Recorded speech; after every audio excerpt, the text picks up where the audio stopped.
I'm here with Mark Amodio. And what brings you to Vancouver? Well, I was in Calgary at one time, and I was working at Walmart, but then when I quit there, I had no money. But I knew there was shelters here, so I thought, okay, I'm going to get to Vancouver and apply for my unemployment here. So Vancouver had a reputation for having shelters. Yeah, shelters and free food and that, just in case I got hungry while I had no money. So you came here on a bus? I came here on a bus. Is that how you got here? Yeah, I had one duffel bag with me full of clothes, and that's basically it. But then I didn't get a bed the first night, so I had to sleep out on a bench. But that was really a nice night out, so I didn't mind. Slept out on the bench that night, and the next night I had shelter.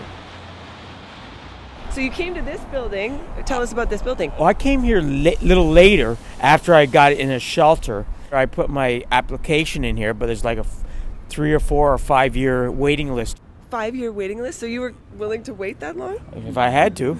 They are either $384 or $487. Depends how much money you make.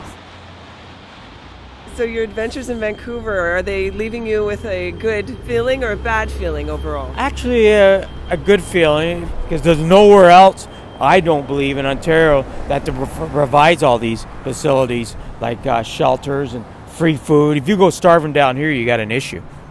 I had money, one time I had money 5 years ago when I got unemployment at the auto industry.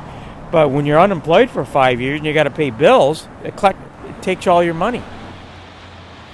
Well, Mark, we're going to take a walk down memory lane and talk about your stay in Vancouver. Applied for the Grace Mansion. I put my application in there, and they turned it down. While I was applying there, I stayed at the Union Gospel Mission, and you're allowed to stay there 2 weeks, and then you have to leave for a month. But there's other places you're allowed to stay 2 weeks, and you leave for a month. So I just rotated from shelter to shelter until I got a place. I lived at the Grand Union for a month right off the bat, but I knew this wasn't going to work because I didn't want to collect welfare and get in debt to them when my unemployment was spending. So I thought, let's move out of there and pay off those debts, my welfare and my Walmart MasterCard. And I paid those all off. I'm debt-free now. So your strategy was to live without having to get further into debt? Yes. Pay your debt? Yes. And to stay with a roof over your head? Yeah. And you were successful at doing that? Yes, I was. Because I don't have a drug problem. I don't have an alcohol problem. I don't smoke. So I never did any of that. So that's why I could pay it off. People who are doing that are always in debt to somebody. Mm-hmm. We're across from the Astoria Hotel. What are the rooms like at the Astoria?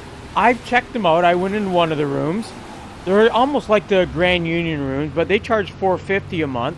Grand Union charges $400, but I think they're just a little bit nicer than the Grand Union, but a little more expensive.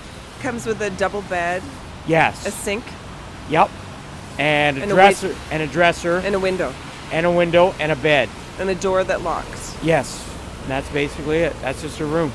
They had a place for April 1st, but I decided to go with the Grand Union because it's $50 cheaper. Yeah. Excuse me, the place is a little messy. That's all right. So this is, by definition, an SRO. Yeah. Okay, you have a window. The window doesn't get much air because there's no window outside. Oh. It's a window that goes up there. That's where the air comes in. Okay. So do you cook in here? Hardly ever. I don't use a microwave. Okay. So you have a sink and a fridge. Do you use the fridge? Yes. So we've been visiting the Grand Union. Yes. With Mark. Yes. And for Access TV, I'm Molly Caron, shamelessly promoting our friends and community.